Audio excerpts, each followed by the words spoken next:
Many things in life tend to cluster around the middle, like how long people spend driving to work, the length of movies, or even how long people take to finish a puzzle. The empirical rule helps us make sense of these patterns by analyzing normal distributions. In this video, we'll explore how this rule gives us a quick way to estimate probabilities given seemingly random events.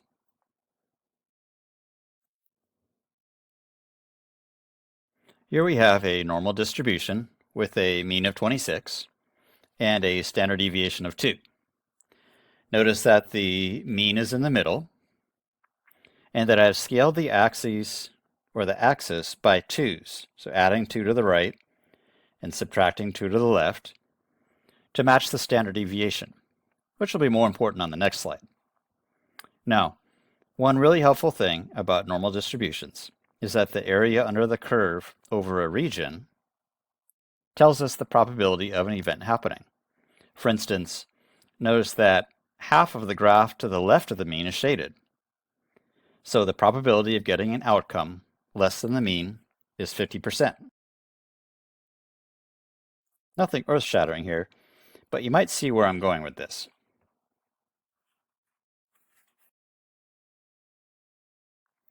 We can actually make similar estimates of probabilities using what is called the empirical rule. It is also known as the 68, 95, 99.7 rule because 68% of the data is within about 1 standard deviation of the mean.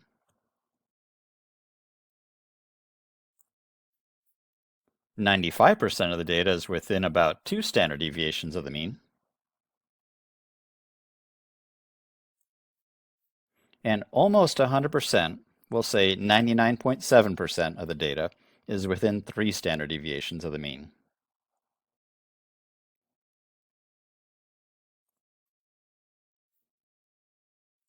Overall, this rule offers a quick way to assess how data is spread out around the mean in a normal distribution.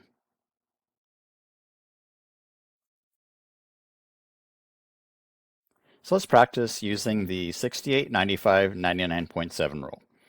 This normal distribution has a mean of 66 and a standard deviation of 8. So the 66 goes in the middle.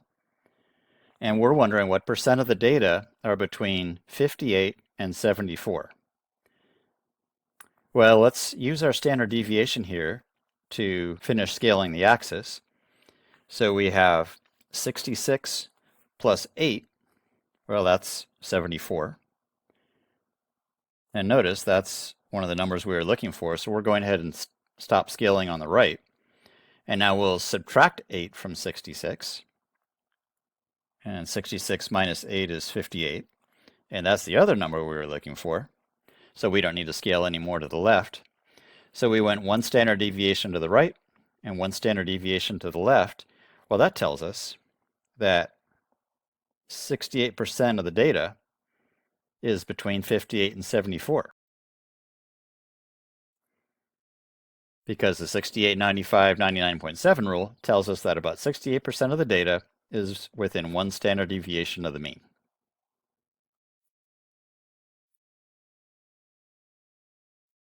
Remember, the empirical rule is the same thing as the 68, 95, and 99.7 rule, and have the same distribution here with a mean of 66.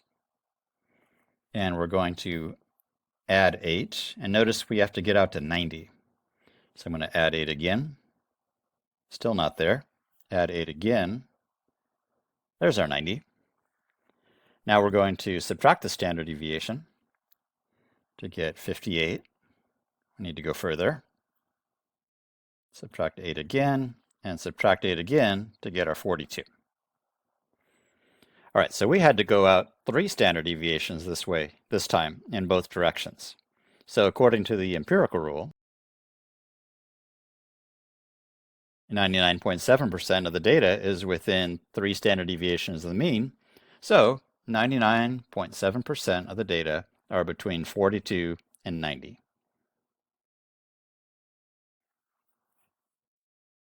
Here we have a different mean and standard deviation. So let's get that 2.3 in the middle. And here are our boundaries, 1.2 and 2.3. So notice we don't need to go to the right at all. And I'll subtract 1.1 from the mean to get 1.2, and there's our other number. Okay, so we're looking for the percent of the data in this region.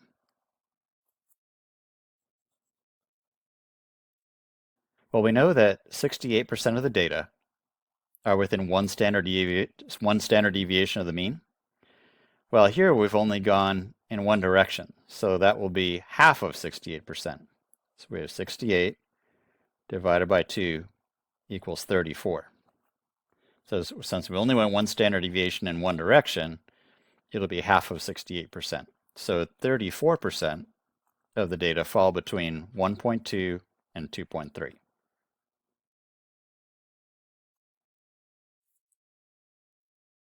Once again, a different distribution here. This time we have a negative number for the mean.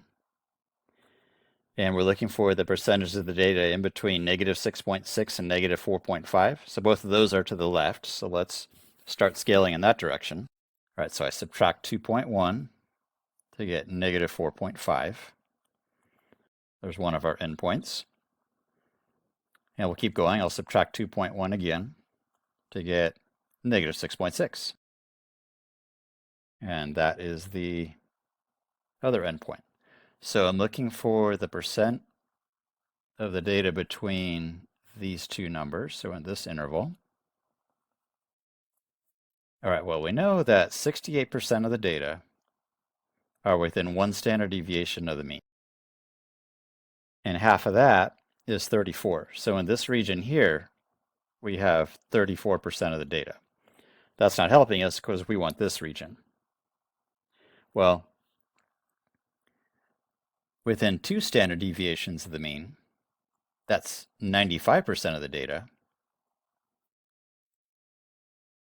We're only concerned over here on the left, so let's go ahead and divide 95 by 2. And that gives us 47.5. Now that 47.5 is the left-hand side of this 95% interval. And we don't want this 34%. That's not in the interval we want. So we're going to subtract that. So I'm going to take that 47.5, that's the left side of the 95% interval, and subtract the 34. That's the part we don't want. And when we do that, we get 13.5. So there's 13.5% left of this 47.5 for this interval between negative 6.6 and negative 4.5. So 13.5% of the data are between negative 6.6 and negative 4.5.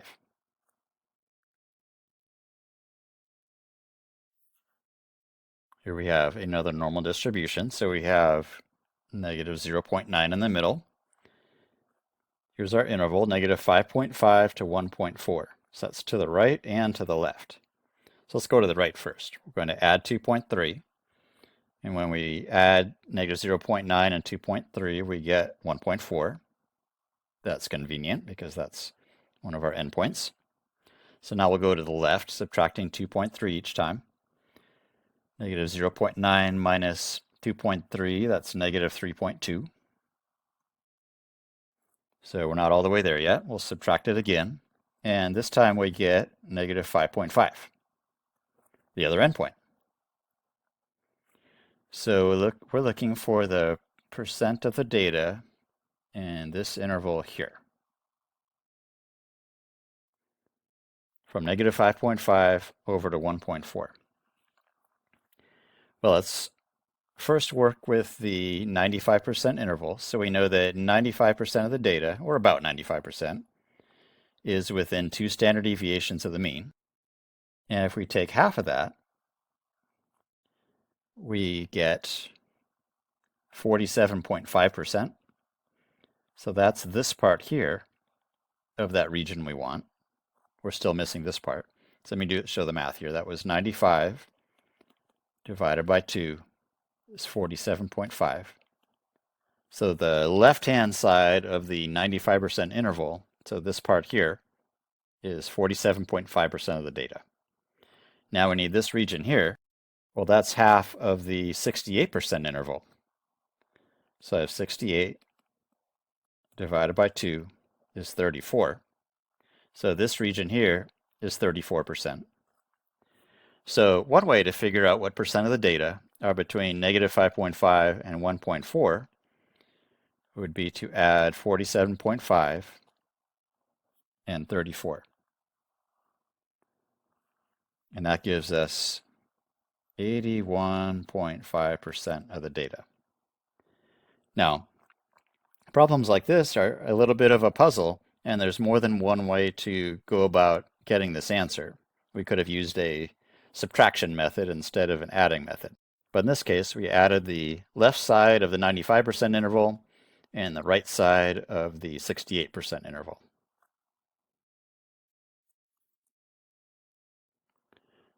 Okay, here I have a normal distribution with a mean of 3,000 and a standard deviation of 200. So we're going up by 200 to the right and going down by 200 on the left. Now, I have each slice broken down by its percentage. So to get the 34s, that was 68 divided by 2. So 68% of the data is within one standard deviation of the mean, and half of that is 34. So these two have to add up to 68. Now, to get these 13.5s, let's see, those go out to two standard deviations from the mean. So let me divide 95 by 2 to get that 47.5. But to get this section here, we don't want to include the 34. So let's take that 47.5 and subtract 34. And I get 13.5. So this is that 13.5, that's what's left over when you subtract 34 from 47.5. And the 47.5 was half of the left side of the 95% interval. Now let's work on this 2.35. So now we're working on the left side. So let's take half of 99.7. So if we divide that by 2, we get 49.85. Almost 50%, but not quite.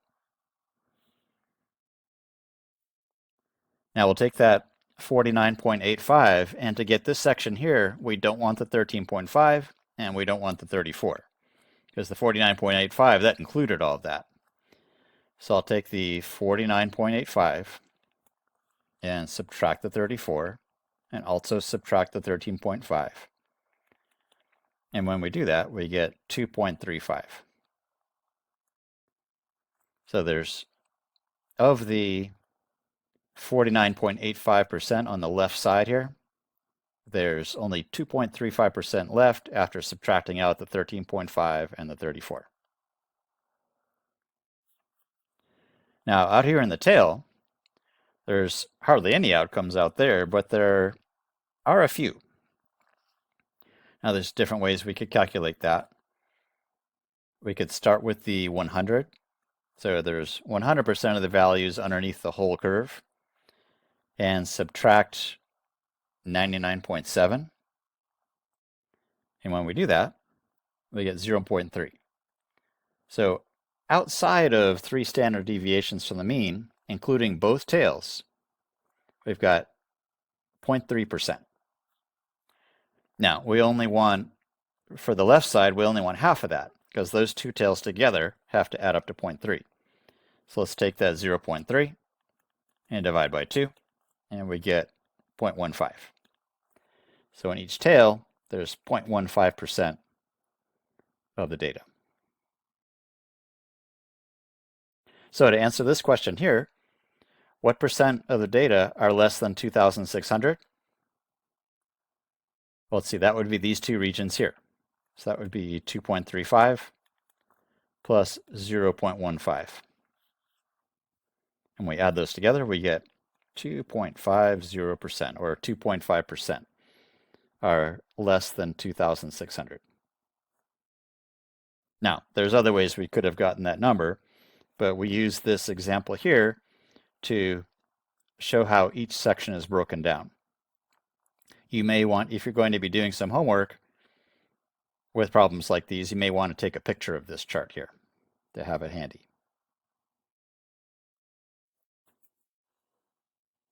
Now let's switch gears just a little bit here. Notice the answer here is not going to be a percent. So this question is going to be a little bit different. We're going to be looking at an expected amount. So in English soccer, the mean number of goals scored per match by Liverpool, that's one of the teams, follows a normal distribution with a mean of 2.25 and a standard deviation of 0.75. Now here's where it gets different. In a 38 match season, about how many matches would you expect them to score at least 3 goals? So let's go ahead and sketch our normal distribution. Right in the middle, that's where we have our 2.25. Let's see, we're only worried about the right side because 3 is the endpoint we're interested in. So I'm going to go off to the right. So I'm going to add 0.75. And when I do that, I get 3. So we're interested in all of the outcomes to the right of 3 that go all the way out to the end of the curve. Notice we don't have a stopping point. We're just going all the way. Once we get past 2 standard deviations, there isn't much data, but there is a little bit. All right, using our chart from here, we are interested in this area, and this area. So the 13.5, the 2.35, and the 0.15. So one way to solve a problem like this would be to add those areas.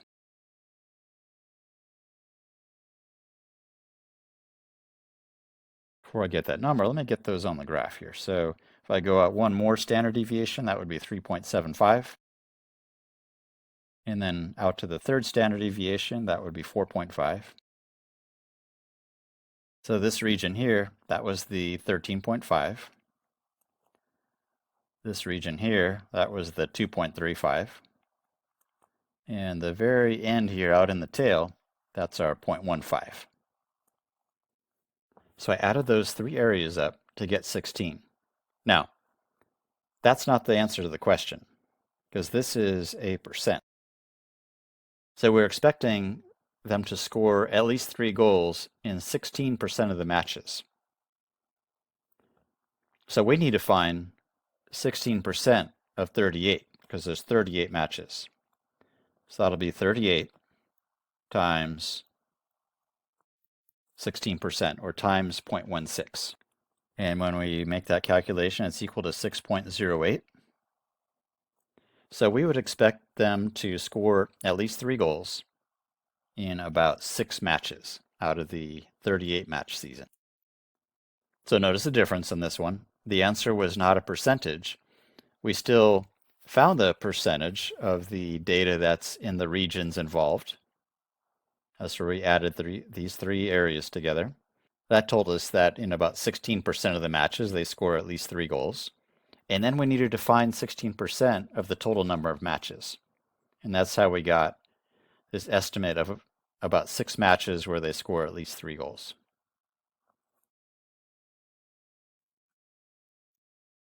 I hope these examples about using the empirical rule or the 68, 95, 99.7 rule have been helpful. This is Mr. Ela signing off.